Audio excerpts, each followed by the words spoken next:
Which one of these song intros grabs your full attention? Here's the first one.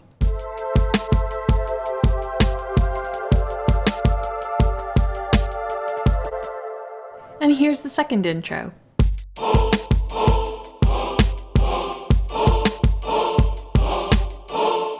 Both intros are cool, but it's definitely the second intro that captures our full attention. Why? Well, that's what you're going to learn in this lesson. But first, tea.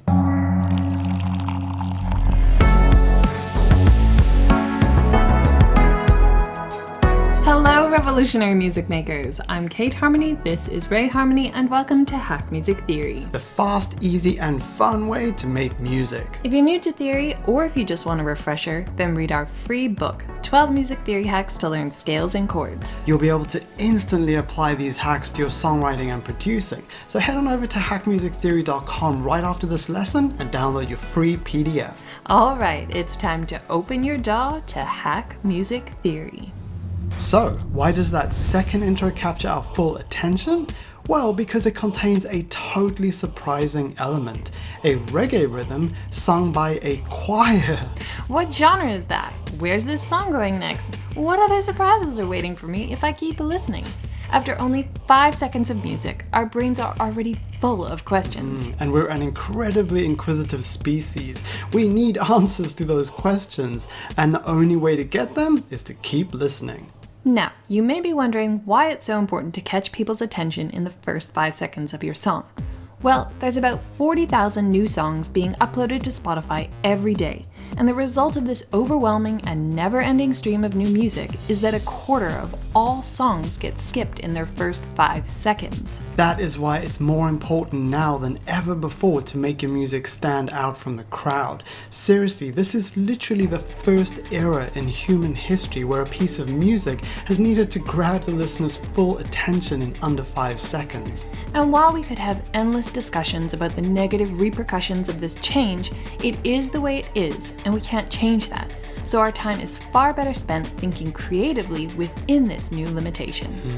And by the way, if you've seen big artists releasing new singles that have long intros where nothing much happens, and you're wondering why they don't have to use the 5-second intro rule, well, it's because those artists already have loyal fan bases who will happily listen through their long intros because they trust them. It's all about trust. If you're an up-and-coming artist, though, you don't have that privilege yet, so you still need to earn your listeners' trust. Once you've done that, though, and you've also built yourself a loyal fan base, then you can throw the 5-second intro rule out the window too. But until then, this rule is your best friend. Okay, so now you're probably thinking to yourself, how on earth do I capture the listener's full attention in under 5 seconds? Well, there is arguably no better way to do that than to create your own original, never before heard genre. And how on earth do you do that? Well, stay tuned as we're about to reveal all. Step 1. Parents. The most important thing to remember when it comes to creating a new genre is that all genres are born from parent genres. I guess now is as good a time as any to have a little chat about the birds and the bees. What? You see, when a genre loves another genre, they mingle and exchange features, which results in a baby genre being born. So when it comes to creating a new genre, your first step is to select the parents. As you know, we love all genres equally here at Hack Music Theory, so to help us choose our parents, we turn to Spotify. In December every year, Spotify gives you a summary of your year's listening, and apparently Ray's top genres were reggae, electronic, gent, and choral. Hey, don't judge. There's no better way to start the day than a few slow nasal breaths and a few Bach chorales. Seriously, try it. You'll feel so much calmer throughout the day. And then when you inevitably get stressed later, just take a few breaths and remember that peaceful feeling you got earlier from those beautiful Bach chorales. If you're up for some morning counterpoint with your coffee or tea, we recommend the albums Bach 333 4-part chorales. Step 2. Features. Right, so now that you've selected your parents, for us they're reggae, gent, electronic, and choral, Step 2 is to choose what features from those parents you want to carry forwards into your offspring genre. And yes, your new baby genre can have more than 2 parents. This is the 21st century after all. This step may require some research to uncover what truly makes the parent genres sound the way they do.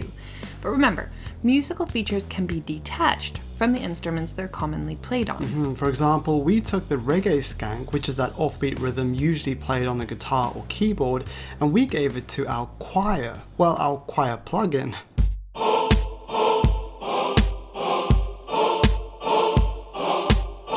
By detaching the reggae skank from its usual instruments and moving it to a choir, we totally surprise our listeners, which instantly intrigues their brains and gets them asking all kinds of questions, and that ensures they will keep listening beyond our intro. And by the way, our example is in A minor, so that's just all the white notes from A to A. Next, we added the most characteristic feature from Gent, which is a polymetric guitar riff.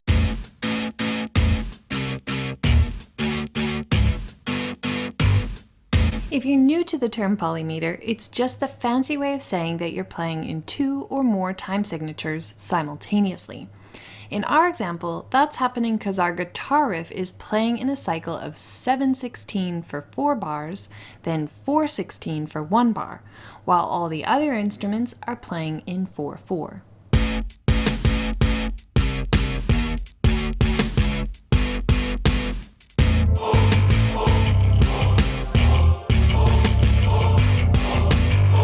To integrate this polymeter with the other instruments, we played our guitar pattern on the kick drum as well. This makes the whole section more punchy too.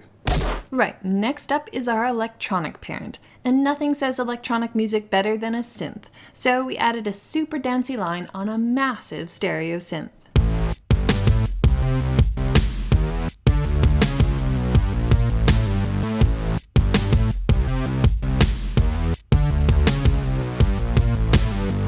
Then at the end of our section, we threw that synth melody up an octave and added a few variations to keep it evolving.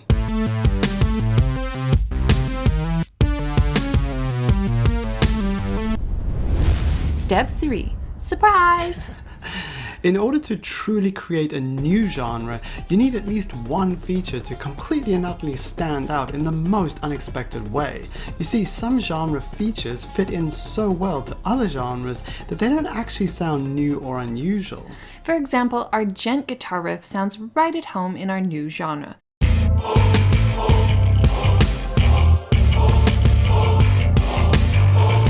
So while that feature is certainly adding to the flavor, it's not really creating a new genre.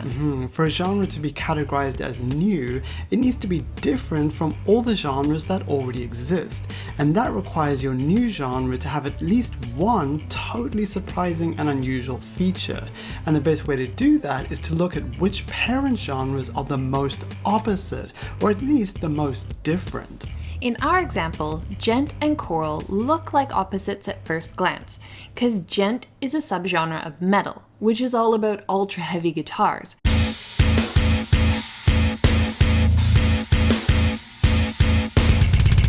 And choral is all about beautiful voices.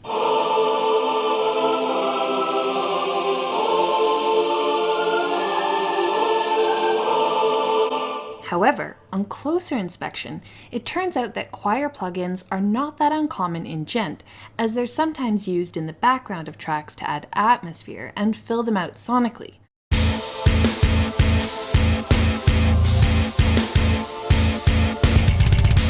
Also, some gent bands even have a bit of classical influence, which is another reason why the gent and choral combination doesn't sound unusual. But when we go below the surface and into the essence of our parent genres, we realize that choral and reggae are actually the most opposing genres. The reason for that is because choral tends to be legato, which means the music is flowing and has lots of long notes without breaks between them. While reggae is super syncopated and has lots of short notes with breaks between.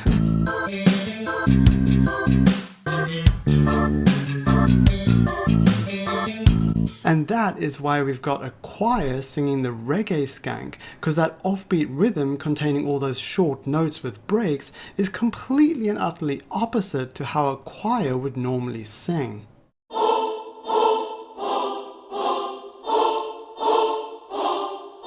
And just a quick caveat about selecting your parents. They need to be different genres, and not just different subgenres. For example, if you're into electronic music, don't choose tropical house, glitch hop, and dubstep as your parents.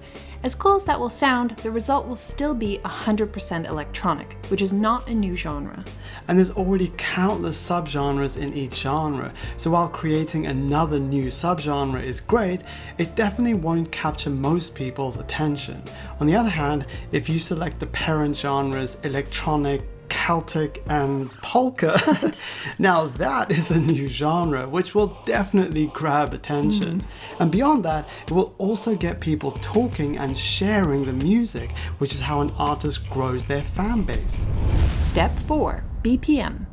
After combining your selected features to create your new genre, experiment with the BPM. You want to use a tempo that could work in your parent genres, unless a shocking BPM is part of your new genre surprise. We went with 82 BPM for our example. Step 5. The 5-second rule. Now, this is the vital step. If you don't do this, you've wasted all your hard work creating a new genre. We call this step the 5-second rule because, as you know, a quarter of all songs get skipped in their first 5 seconds. So, as much as we love the idea of saving the best for last, when it comes to getting people to listen to your music, it is absolutely essential that you instantly reveal your genre surprise.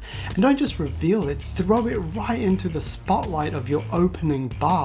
In other words, strip back your intro to just those features from opposing genres that will totally surprise your listeners.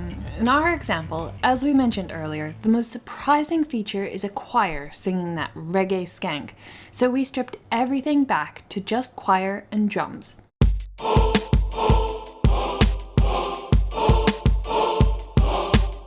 The reason for the drums being there is to get people moving, because if you can also get those feet tapping in the first 5 seconds, you've got an even better chance of people listening to your whole song. And on that note, if you're just using drum loops or basic patterns at the moment, we highly recommend you start making attention-grabbing beats instead.